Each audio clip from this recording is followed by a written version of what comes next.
Ya, Assalamualaikum warahmatullahi wabarakatuh. Selamat pagi semuanya, ya mudah-mudahan dalam keadaan sehat walafiat ya. Nah, pada kesempatan kali ini kita setelah ujian mid kemarin, kita masuk ke bab yang selanjutnya, yaitu tentang kesetimbangan kimia. Ya, jadi untuk masalah ujian UTS kemarin, ujian tengah semester ujian mid kemarin, ternyata ada beberapa siswa itu yang nilainya masih di bawah KKM kimia itu 75 saya buat ya. Jadi nanti akan saya munculkan di Google Classroom nilai-nilai yang hasil dari ujian mid kalian kemarin, dan juga beberapa orang yang nilainya di bawah KKM. Jadi saya harapkan bagi kalian yang merasa nilainya itu di bawah KKM atau tidak tuntas atau tidak terlampaui, maka silahkan kalian kerjakan ulang ya soal-soalnya, tapi hanya 10 soal saja sudah saya pilih-pilih. Nanti baca petunjuknya akan muncul di classroom yang sudah saya jadwalkan ya. Jadi ada beberapa orang, nggak semuanya, hanya beberapa orang yang nilainya itu tidak tuntas atau belum melampaui KKM. Jadi saya harapkan selama materi kita hari ini boleh sambil dikerjakan. Nah, khusus orang-orang yang nilainya di bawah KKM atau yang sedang remedial, untuk tugas materi kita hari ini boleh nanti dikumpulkannya paling lama jam 5 sore ya, paling lama jam 5 sore. Jadi yang dikerjakan terlebih dahulu adalah remedialnya ya. Remedialnya harus dikumpulkan sebelum les kita pada hari ini selesai ya. Jadi coba nanti dibuka, kemudian langsung dikerjakan sampai les kita selesai. Sedangkan untuk tugas materi pada hari ini silahkan dikerjakan paling lama nanti dikumpulkan jam 5 sore ya. Jadi nggak banyak, karena saya buat hari ini ada remedial, jadi tidak terlalu banyak tugas yang harus kalian kerjakan ya. Nah, baik, hari ini kita masuk ke kesetimbangan kimia ya. Nah, jadi apa tujuan kita untuk mempelajari kesetimbangan kimia ini? Kalian semuanya diharapkan bisa menjelaskan reaksi kesetimbangan dan keadaan setimbang. Apa itu reaksi kesetimbangan dan apa itu keadaan setimbang? Jadi diharapkan kalian bisa membedakan antara dua itu. Yang kedua, kalian diharapkan untuk dapat menjelaskan faktor-faktor yang mempengaruhi pergeseran kesetimbangan. Oh, ternyata kesetimbangan bisa bergeser. Kesetimbangan bergeser ke kanan atau ke kiri. Nah, nanti kalian diharapkan dapat menjelaskannya berdasarkan faktor-faktor yang mempengaruhi pergeseran kesetimbangan. Yang ketiga, diharapkan kalian itu dapat menentukan harga tetapan kesetimbangan. Nah, kita nanti ada berhitung ya untuk menentukan tetapan kesetimbangan atau KC. Selanjutnya diharapkan kalian dapat menentukan harga tetapan kesetimbangan parsial gas. Kalau tadi ketetapan kesetimbangan campuran ya, sedangkan ini tetapan kesetimbangan gas KP, parsial gas KP. Ada KC, ada KP. Nah, diharapkan kalian juga dapat menjelaskan bagaimana hubungan antara KC dan juga KP nantinya. Dan yang terakhir, setelah kita mempelajari proses kesetimbangan ini, diharapkan kalian dapat menjelaskan penerapan kesetimbangan kimia di dalam bidang industri nantinya ya. Nah, jadi nanti akan kita bahas satu persatu, tapi hari ini tidak semuanya lah, karena kita bagi sampai nanti kita sampai untuk ujian akhir semester nanti ya. Kita bahas sedikit saja hari ini. Nah, kita lihat pengantar ya. Di alam ya, di alam sekitar kita ini sangat banyak terjadi namanya reaksi-reaksi kimia. Kalau kalian menyadarinya, sebenarnya di alam ini sangat banyak yang namanya reaksi kimia. Salah satu contohnya yaitu proses fotosintesis. Dari mana ceritanya fotosintesis dapat merupakan salah satu contoh reaksi kimia? Ya, fotosintesis itu adalah proses kimia yang mengubah karbon dioksida dan air menjadi karbohidrat dan juga oksigen. Jadi perubahan karbon dioksida dan air menjadi karbohidrat dan oksigen itu merupakan proses fotosintesis. Ya. Nah, di mana reaksi ini berkataliskan yaitu klorofil dan menggunakan sinar matahari sebagai energinya. Karena kan dalam reaksi kimia kan dapat berlangsung, yang pertama kalau misalnya dia ada bantuan pihak lain, misalnya kita dalam laboratorium mencampurkan antara A dengan B, kita membantu proses reaksi kimianya, kan begitu. Atau reaksi kimia itu akan bisa dijalankan kalau misalnya kita panaskan, kan begitu. Atau reaksi kimia itu bisa berjalan kalau kita dinginkan, kan seperti itu. Nah, ternyata ini reaksi fotosintesis, proses ini merupakan proses kimia dan dapat berjalan dengan adanya energi dari sinar matahari. Ya, dan ada katalisnya yaitu berupa klorofil. Ya, jadi klorofil itu adalah katalis dalam proses fotosintesis dan sinar matahari merupakan energi dalam proses fotosintesis. Nah, dari fotosintesis ini coba diperhatikan reaksinya. Reaksi umum fotosintesis. 6 CO2 dalam bentuk gas, karbon dioksida dalam bentuk gas, ditambah 6 H2O dalam bentuk liquid larutan menghasilkan glukosa yaitu C6H12O6 dalam bentuk padatan dan juga 6O2 dalam bentuk gas. Jadi reaksi antara karbon dioksida dan juga air akan menghasilkan glukosa dan juga oksigen dalam proses fotosintesis. Ya. Nah, reaksi pembakaran bahan bakar bensin. Ya, contoh yang kedua, tadi fotosintesis ya. Yang kedua, reaksi pembakaran bahan bakar bensin bisa. Ini dapat menghasilkan energi untuk menjalankan kendaraan. Nah, bagaimana? Kenapa bisa bahan bakar bensin bisa menjalankan kendaraan? Seperti itu. Nanti akan kita bahas. Yang selanjutnya ada lagi contoh seperti reaksi perkaratan logam. Ya, reaksi perkaratan logam misalnya besi ya. Contoh logam itu besinya terjadi karena reaksi antara logam dengan oksigen di udara. Ya. Jadi banyak. Besi itu ternyata merupakan reaksi kimia. Kenapa dia tiba-tiba bisa berkarat? Ada terjadinya reaksi kimia di situ. Ya. Kenapa? Karena besinya bereaksi langsung dengan oksigen. Kemudian dari reaksi-reaksi itulah tersebut, apakah zat hasil reaksi dapat kembali lagi menjadi zat semula? Misalnya dia tadi berkarat, apakah bisa balik lagi menjadi besi? Kemudian itu hanya pertanyaan ya. Kemudian apakah glukosa dapat kembali menjadi klorofil?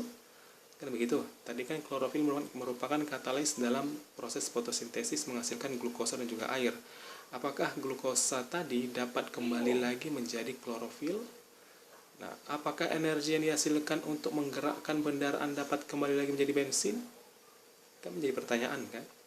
Kemudian ada lagi pertanyaan, apakah besi tadi yang berkarat dapat kembali lagi menjadi besi yang bersih seperti semula?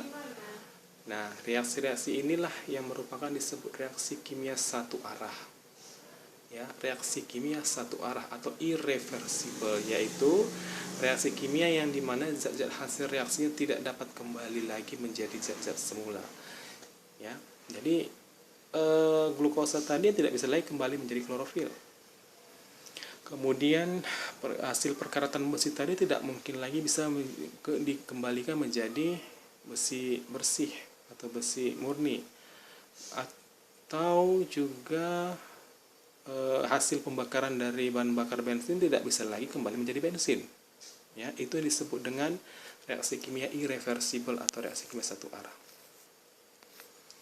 Nah, sementara kalau proses kesetimbangan, nah beda lagi. Perhatikan. Apabila air dalam sebuah tempat tertutup, ya, air dalam sebuah tempat tertutup atau sistem tertutup atau pada suhu kamar ya, tapi ditutup ya, pada suhu kamar dia ditutup, kemudian dipanaskan. Beberapa molekul air pada permukaan akan bergerak cukup cepat untuk lepas dari cairan dan menguap. Karena dipanaskan ya. Karena kalau misalnya air itu dipanaskan, maka bagian permukaan biasanya. Bagian permukaan itu akan langsung menguap secara spontan, akan ada pergerakan dari panas itu tadi. Nah, apabila air berada dalam ruang terbuka, tidak mungkin molekul air akan kembali lagi. Ya. Kalau misalnya kita sama halnya kalau kita memanaskan air di dalam panci yang tertutup. Kalau kita panaskan, kita didihkanlah airnya, nanti kan kalau kita buka tutup pancinya, di langit-langit tutup panci itu ada airnya kan. Nah, semakin banyak uap airnya yang lengket ke tutup panci, nanti akan membentuk molekul air dan jatuh lagi kalau semakin berat dia. Kan begitu kan? Balik lagi dia ke pancinya. Menguap lagi dia, balik lagi. Setelah dia penuh atau setelah dia berat, uap airnya itu, maka balik lagi jatuh. Jadi seperti itulah yang disebut dengan balik lagi. Nah, tapi kalau misalnya kita buka tutup pancinya, kita panaskan, lama-kelamaan itu akan habis airnya. Yang kita panaskan tadi, maka jadi kosong lah panci itu tadi. Nah, itu tidak balik lagi dia. Nah, jadi sehingga uap yang terbentuk akan habis. Nah, jika air berada pada suatu tempat tertutup seperti gambar 41 ini, lihat, perhatikan. Seperti gambar ini. Ya, maka akan terdapat perbedaan. Bagaimana perbedaannya? Jadi uap yang terbentuk tidak dapat melepaskan diri dan akan bertabrakan dengan air-air yang lainnya di permukaan dan akan kembali lagi pada bentuk cairannya. Ya, pertama dia menguap, ya seperti ini, kemudian bertabrakan dengan uap yang lain-lain, kemudian setelah bertabrakan akan menggumpal atau membentuk cairan yang padat, kemudian dia akan jatuh kembali atau disebut dia mengembun. Menguap lalu dia mengembun, ya. Nah, pada awalnya kecepatan pengembunan itu kan rendah, ya, kecepatan pengembunan itu rendah saat terdapat sedikit molekul dalam uap. Jadi penguapan itu akan berlanjut dengan kecepatan yang lebih besar daripada pengembunan. Jadi sebenarnya kenapa seperti itu? Penguapannya akan berlanjut dengan cepat dibandingkan dengan pengembunan, karena ini kan prosesnya pemanasan tadi ya. Kita memanaskan. Kita letakkan dia di dalam tabung atau di dalam seperti ini, labu. Ya, kita panaskan, maka air-air itu akan mendidih dan menguap secara cepat. Nah, karena tidak adanya proses pendinginan, maka dia membutuhkan waktu untuk mengalami pendinginan. Ya, setelah dingin, dia bertabrakan antar molekul air yang lain, barulah dia akan jatuh lagi atau mengembun. Ya, karena dia ada prosesnya pemanasan lah, makanya akan proses pemanasan atau proses pengembunan lebih cepat dibandingkan proses pengembulannya. Tapi kalau misalnya kita dinginkan, nah kita lakukan proses pendinginan, maka akan lebih cepatlah proses pendinginannya atau proses pengembunannya dibandingkan dengan proses penguapannya. Nah, oleh karena itu, volume air akan menyusut dan molekul-molekul uap akan bertambah. Kalau misalnya dia menguap ya kan nanti akan sedikit jadinya, karena menguap terus, kan begitu. Nah, dia bertambahnya molekul-molekul uap ini akan mengakibatkan molekul-molekul tersebut saling bertabrakan dan bergabung dengan cairan. Jadi pada akhirnya kecepatan penguapan dan pengembunan akan sama. Jadi lama-kelamaan baru di awal aja ini akan cepat karena ya dipanaskan terus. Kemudian pada saat di atas bertabrakan membentuk cairan, jatuh lagi. Semakin banyak uapnya kan semakin banyak juga yang akan bertabrakan, ya begitu ya.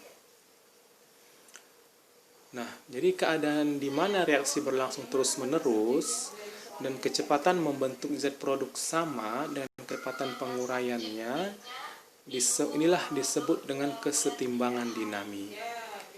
Jadi penguapannya cepat, kemudian pengembunannya juga cepat, itulah yang disebut dengan kesetimbangan dinamik. Jadi reaksi kimia yang dapat balik atau zat-zat produk dapat kembali menjadi zat-zat semula, itulah disebut dengan reaksi reversibel. Kalau tadi reaksi kimia fotosintesis, reaksi kimia perkaratan, itu merupakan reaksi kimia yang disebut dengan irreversibel, tidak dapat balik. Nah, sedangkan untuk reaksi ini tadi, itu merupakan reaksi reversibel. Nah, bagaimana dengan ciri-ciri kesetimbangan dinamis? Ya, ciri-ciri kesetimbangan dinamis. Yang pertama, reaksi berlangsung secara terus-menerus dengan arah yang berlawanan. Ya, nanti reaksinya menguap, kemudian mengembun cepat, menguap cepat, mengembun cepat, terus seperti itu berbolak-balik. Nah, yang kedua terjadi pada ruang tertutup, suhu dan tekanannya tetap. Ya, kalau misalnya dia di ruangan terbuka tidak bisa balik lagi, terbang kemana-mana dia kan seperti tadi. Airnya kalau misalnya kita panaskan, kita buka lah tutup pancinya, ya lama-kelamaan hilang, habis airnya, tidak balik-balik lagi. Nah, yang ketiga, kecepatan reaksi ke arah produk atau hasil reaksi sama dengan kecepatan reaksi ke arah reaktan atau zat reaksi. Tadi air yang ada di dalam panci kita panaskan, itu kan reaktannya ya, atau reaksinya. Kemudian pada saat kita didihkan, maka dia akan menguap terus. Nah, uapannya itu yang saling bertabrakan, itulah yang disebut dengan reaktan atau hasil reaksi. Kemudian kecepatan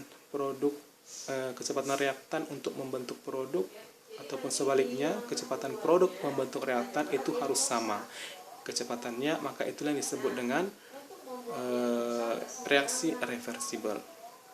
Kemudian yang keempat, tidak terjadi perubahan makroskopis, yaitu perubahan yang dapat dilihat, tetapi terjadi perubahan mikroskopis, yaitu perubahan tingkat partikel yang tidak dapat dilihat.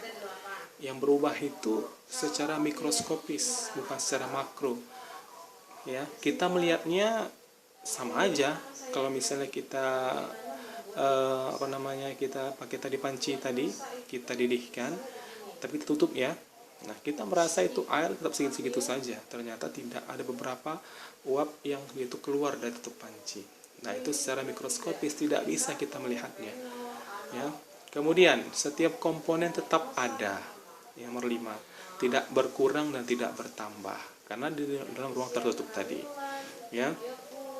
Nah, pada reaksi kesetimbangan penguraian gas N2O4 ya, di nitrogen tetraoksida menjadi gas NO2, tercapai keadaan setimbang saat kecepatan terurainya N2O4 sama besarnya dengan kecepatan membentuk kembali N2O4. Jadi ini dikatakan proses reaksi kesetimbangan yang baik jika kecepatan proses perubahan N2O4 menjadi NO2 seimbang atau sebanding dengan kecepatan perubahan NO2 menjadi N2O4.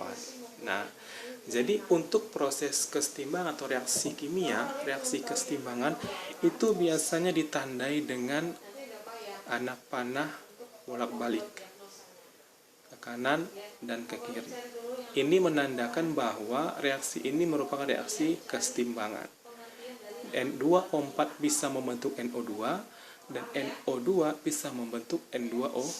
Tapi kalau misalnya reaksi panah yang hanya satu ke kanan saja, berarti dia merupakan reaksi irreversibel, tidak dapat balik. Dia hanya bisa membentuk dari N2O4 membentuk NO2, tidak bisa NO2 membentuk N2O4.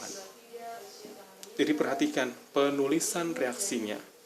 Ya, dia harus dalam anak panahnya bolak-balik. Ini artinya proses kesetimbangan. Jadi tercapainya kesetimbangan dinamis peruraian N2O4 dapat dilihat pada gambar 42 nih, 42. Apa ini maksudnya? Kita baca. Untuk gambar yang A, ini ya. Reaksi dimulai. Jadi campuran reaksi terdiri dari N2O4 tidak berwarna. Ya, reaksi dimulai. Ini N2O4 murni tidak berwarna. Kemudian yang B, N2O4-nya terurai membentuk NO2 yang berwarna coklat kemerahan.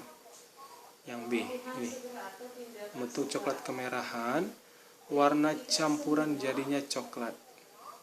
Ya, coklat kemerahan kemudian bercampur ya kemudian warna coklat. Ini mulailah terurai. Ya, mulai dia terurai. Kemudian yang C, kesetimbangannya tercapai. Konsentrasi N2O2 dan konsentrasi N2O4 itu sama atau konstan.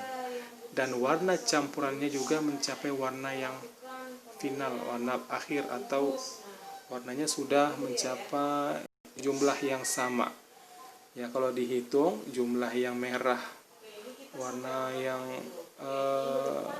merah ini ya, coklat kemerahan ini dengan warna tidak berwarnanya sama jumlahnya. Itu yang disebut dengan proses kesetimbangan. Nah, untuk yang D, karena reaksi berlangsung secara terus-menerus dengan kecepatan yang sama, maka konsentrasi dan warnanya konstan. Nah, berganti dari N2O4 menjadi NO2, NO2 menjadi N2O4, sehingga dia setimbang, konstan dan setimbang. Jadi D ini adalah keadaan setimbang antara N2O4 menjadi NO2 ataupun sebaliknya NO2 menjadi N2O4. Ya. Nah, jadi dalam sistem terbuka, sistem terbuka berarti di alam sekitar kita terjadi kesetimbangan kimia, reaksi bolak-balik atau reaksi dua arah atau disebut dengan reversible. Jadi anak panahnya bolak-balik, bisa ke kanan bisa ke kiri, itu nama lainnya juga reversible. Yaitu proses siklus oksigen, siklus air, dan siklus nitrogen. Nanti ada tugasnya ini, ya. Nah, dengan adanya kesetimbangan kimia, itu reaksi yang reversible atau dua arah ke kanan dan ke kiri, maka makhluk hidup tidak kehabisan oksigen untuk bernapas dan tidak kehabisan air untuk keperluan sehari-hari. Itulah yang disebut dengan reaksi reversible. Coba kalau misalnya semua reaksi di alam ini merupakan reaksi irreversible, bisa habis, kita kekurangan air, kita kekurangan oksigen, meninggal semuanya. Ya. Nah, oke, selanjutnya kita masuk ke keadaan setimbang. Apa yang dimaksud dengan keadaan setimbang? Reaksi yang dapat berlangsung dalam dua arah itu disebut dengan reaksi dapat balik atau reaksi reversible, kan gitu tadi ya. Nah, apabila dalam suatu reaksi kimia kecepatan reaksi ke kanannya sama dengan kecepatan reaksi ke kiri, maka reaksi dikatakan dalam keadaan setimbang. Atau secara umum seperti inilah gambar reaksi kesetimbangannya. Ya, ini adalah rumus umum reaksi kesetimbangan. A ditambah B mengalami proses kesetimbangan dengan C ditambah dengan D. Jadi ada dua macam sistem kesetimbangan, yaitu kesetimbangan dalam sistem homogen dan kesetimbangan dalam sistem heterogen. Ya, kalau homogen itu sejenis ya, sama keadaannya atau kondisinya sama, sedangkan heterogen berbeda. Ya, tapi ingat dulu, perhatikan dulu notasi umum untuk keadaan kesetimbangan atau reaksi kesetimbangan. A ditambah B, ini bisa C, D, E, F, G, terserah ya. A ditambah B mengalami proses kesetimbangan menjadi C ditambah D. Oke ya. Nah, tadi katanya terbagi menjadi dua jenis sistem kesetimbangan. Nah, yang pertama kita bahas keadaan kesetimbangan dalam sistem homogen. Ya, keadaan dalam sistem homogen ini juga terbagi menjadi dua. Yang pertama kesetimbangan dalam sistem gas-gas. Ya, produknya gas, reaktannya gas. Yang kedua kesetimbangan dalam sistem larutan-larutan atau liquid-liquid. Ya, atau aqueous, gitu ya, aqueous, gas-gas. Padat-padat bisa nggak? Gimana ceritanya batu dengan batu direaksikan? Tak bisa. Ya. Nah, contoh untuk kesetimbangan dalam sistem gas-gas. Ini ada gas SO2 direaksikan dengan oksigen O2 akan menghasilkan gas SO3. Nah, gas SO3 ini juga akan bisa balik menjadi SO2 dan juga oksigen. Inilah yang disebut dengan proses kesetimbangan dalam sistem gas-gas. Produknya gas, reaktannya gas. Ya. Yang kedua, proses kesetimbangan dalam sistem larutan-larutan. Contohnya NH4OH, larutan NH4OH menghasilkan NH4 positif ditambah OH negatif. Aqueous. NH4OH larutan, NH4 positif dan OH negatif juga larutan. Jadi NH4OH ini dapat membentuk NH4 positif dan juga OH negatif, dan juga sebaliknya NH4 positif dan OH negatif dapat balik menjadi NH4OH. Ya, itulah yang disebut kesetimbangan dalam sistem larutan-larutan. Nah, yang kedua, bagaimana dengan proses kesetimbangan dalam sistem heterogen? Ya, untuk sistem heterogen. Kesetimbangan dalam sistem heterogen berarti ada dua jenis ya. Contohnya pertama padat gas, yang kedua padat larutan. Ya, kalau tadi harus sama gas-gas, larutan-larutan. Padat-padat tidak bisa dia mengalami reaksi. Ya, nah untuk yang heterogen pertama kita lihat contohnya. Kesetimbangan dalam sistem padat gas. Contoh CaCO3, kalsium karbonat. Ini bentuknya padatan, solid.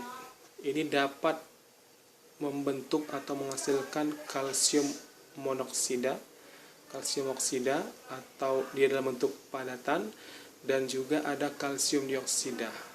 Ini membentuk gas, jadi menguaplah kalsium dioksidanya. CaO ditambah dengan CO2.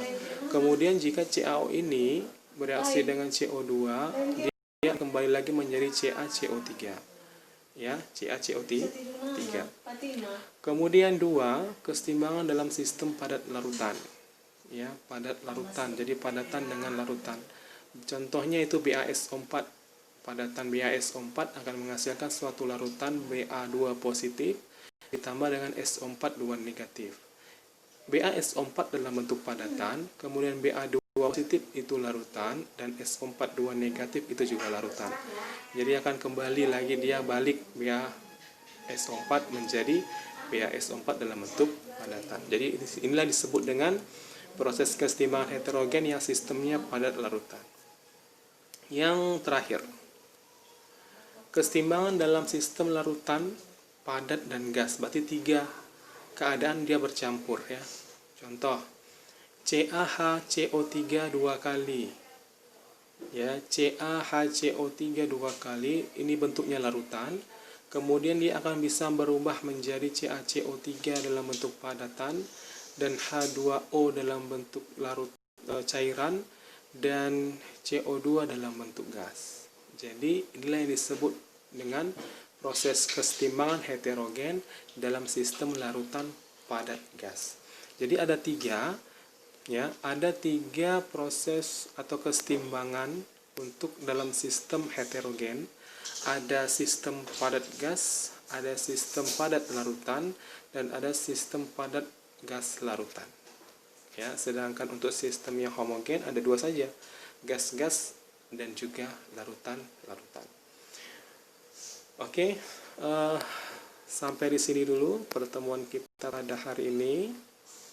Jika ada yang kurang jelas atau dan ingin ditanyakan, silahkan diketikkan di kolom komentar, kita diskusikan di kolom komentar.